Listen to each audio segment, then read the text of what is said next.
안녕하세요. AI 아나운서 오세혁입니다.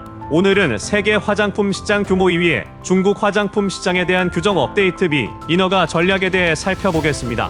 중국의 경우 화장품 인허가 난이도가 높고 규제 변화 속도도 빠르기 때문에 더욱 철저한 사전 준비가 필요한데요. 이번 시간에는 중국 화장품 규제 최신 업데이트 사항, 전반적인 인허가 절차와 성공적인 시장 진출을 위해 시장 진출 인허가 전략에 대해 알아보겠습니다.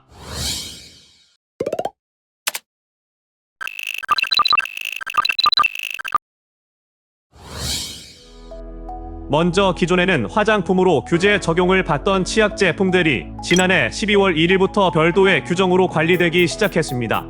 국가의약품관리감독국은 치약 등록 업무를 제도화하기 위해 치약 감독 관리 방법을 발표하였으며 2023년 12월 1일부터 시행하고 있습니다.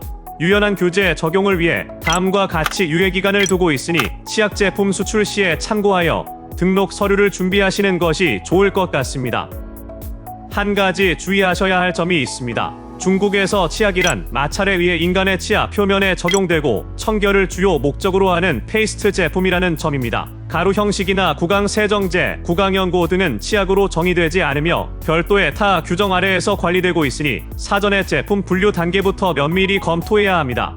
현재 치약 감독 관리 방법을 기준으로 등록 자료, 또는 클레임, 치약 기사용 원료 목록, 감독관리 기술 지침, 치약 분류 목록 등으로 관리되고 있으며 현지 규정 업데이트 사항을 실시간으로 파악하고 수출 전략을 세우는 것이 중요합니다.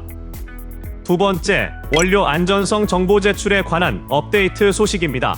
올해 1월 1일부터 화장품 완제품 등록 시 제품에 처방된 모든 원료에 대해 원료 안전성 정보를 제출해야 합니다. 중국의 화장품 수출을 계획하고 있다면 제품에 처방된 원료들이 원료 안전 정보를 모두 구비하고 있는지 원료사를 통해 사전에 확인하는 것 잊지 마세요. 제출 방법은 크게 두 가지로 나눌 수 있습니다. 첫 번째는 규정에서 안내하고 있는 원료 안전 정보 서류의 형태로 제출하는 방법입니다. 이 방법은 서류 형식으로 원료 제조사 혹은 완제품 제조사에서 원료 안전 정보를 작성 후 제출하는 방법으로 원료 안전 정보가 준비되지 않은 상황에서 즉시 대응이 가능한 방법이지만 여러 제품 등록 시 개별적으로 서류를 작성해야 하는 번거로움이 있습니다. 다른 한 가지 방법으로는 ECI 코드라고 부르는 원료 코드 형식으로 원료 제조사에서 사전에 코드 번호를 발급받는 방법입니다. ECI 코드 플랫폼을 통해 계정 생성 후 원료 안전 정보를 입력하면 원료 코드를 부여받는 방식이며 여러 완제품을 등록하더라도 원료 제조사에서 해당 원료 코드 번호만 브랜드사에 전달하면 되는 이점이 있습니다. 세 번째 규제 업데이트 사항으로는 화장품 안전성 평가 보고서의 전체 버전 제출입니다. 2024년 5월 1일 이후부터 전체 버전의 안전성 평가 보고서 제출이 시행될 예정이었으나 기한이 다가올수록 명확한 세부 규정이 없었는데요. 최근 안전성 평가 지침과 관련하여 새롭게 추가된 내용이 있어 함께 알아보겠습니다. 먼저 2024년 4월 22일 중국 국가약품감독관리국에서 화장품 안전성 평가 관리 최적화를 위한 여러 조치를 발표하는 것에 관한 공고를 발표하였습니다. 원래 5월 1일부터 전체 버전이라고 부르는 완전한 안전성 평가 보고서를 제출해야 했습니다. 하지만 중국 당국에서 화장품 연구개발에 기업 연구개발 자원에 반복적인 투자를 피하기 위해 일정 기간이 필요하다는 사실을 고려하여 2025년 5월 1일 이전까지 간소화 버전의 화장품 안전성 평가 보고서를 제출할 수 있도록 유예기간을 연장한다고 발표했습니다.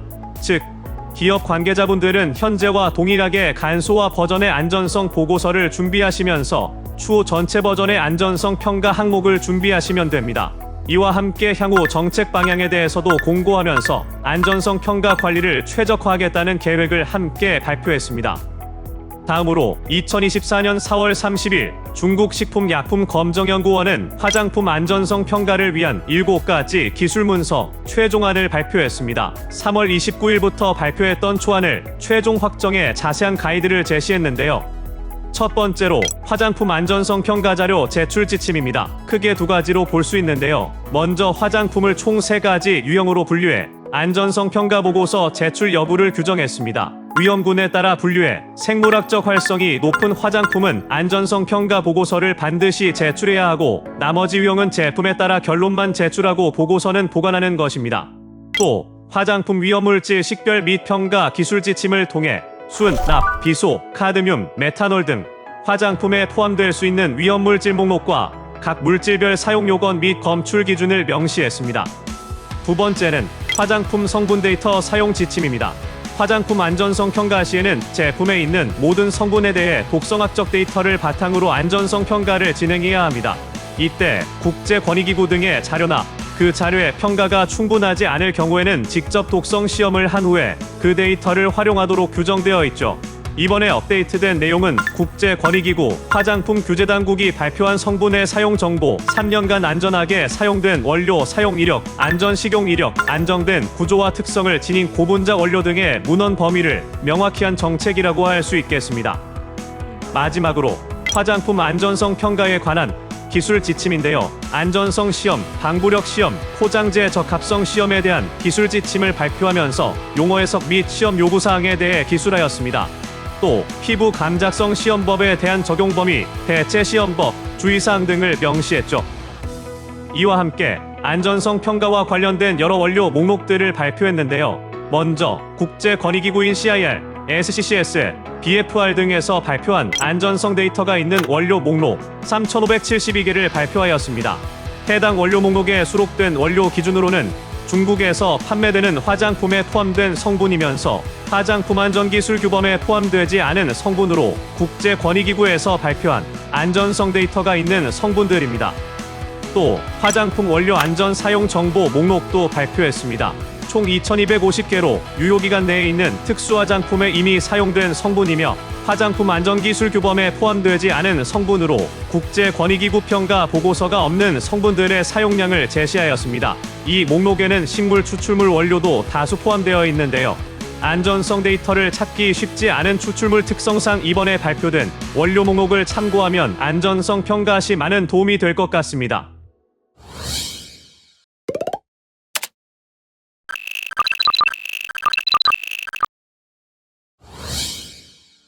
본격적으로 중국 화장품 인허가 절차에 대해 알아볼까요?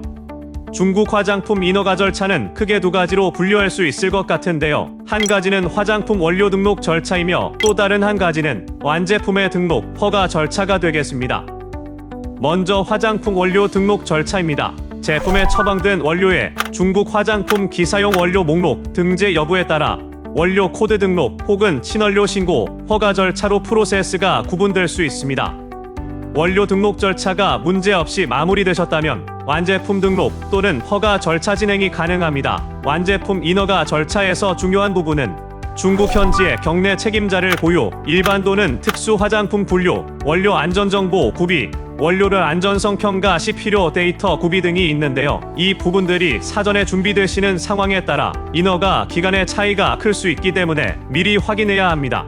완제품 등록, 허가 단계가 마무리되었다면 통관 절차에 따라 중국으로 정식 화장품으로의 수출 및 판매가 가능해집니다.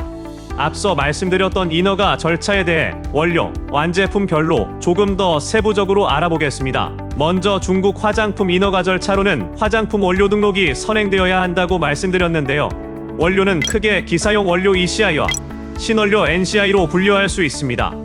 중국 화장품 기사용 원료 목록에 등재된 원료일 경우 원료 안전 정보 제출을 위해 ECI 코드 혹은 안엑스 14 서류의 형태로 준비가 필요한데요.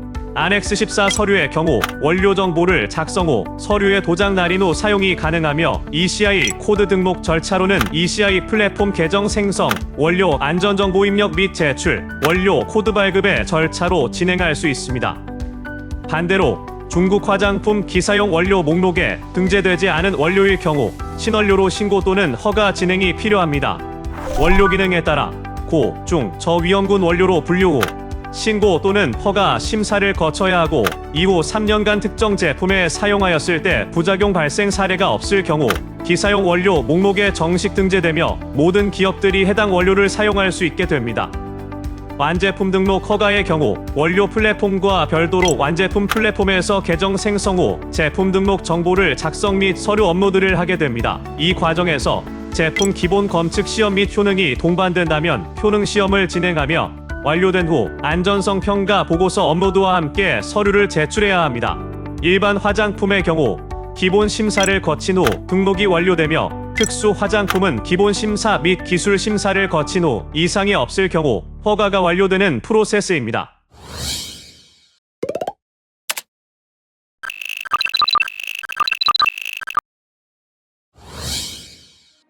앞서 말씀드린 인허가 관련 규제 및 절차를 토대로 어떤 인허가 전략을 취하는 게 좋을지 알아보겠습니다.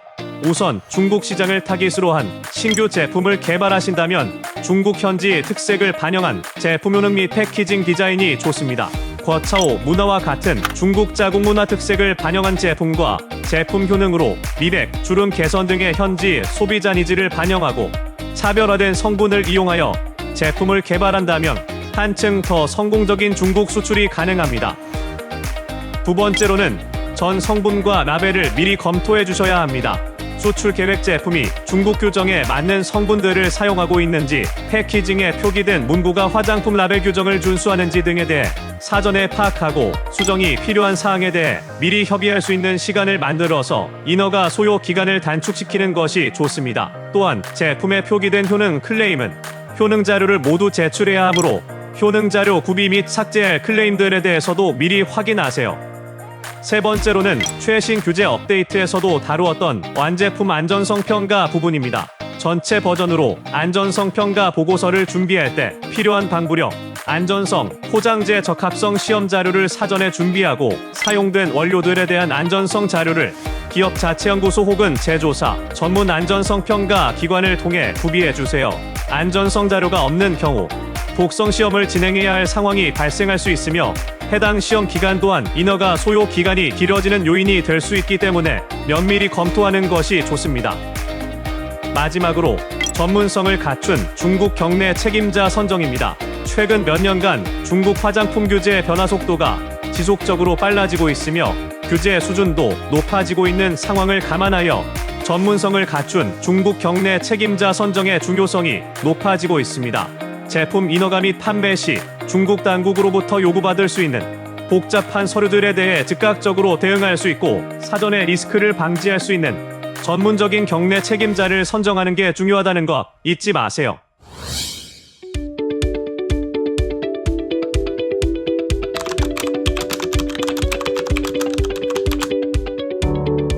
(5) 서류를 작성해서 제출하면 되기 때문에 즉각적인 준비가 가능합니다.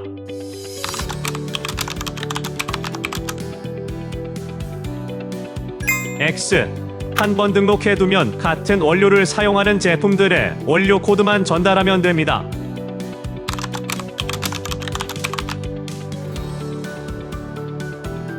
X. 규정에서 요구하는 안전성 평가자 자격이 있습니다. 이를 조건에 맞춰야 하고 보고서에 평가자 양력을 첨부해야 합니다.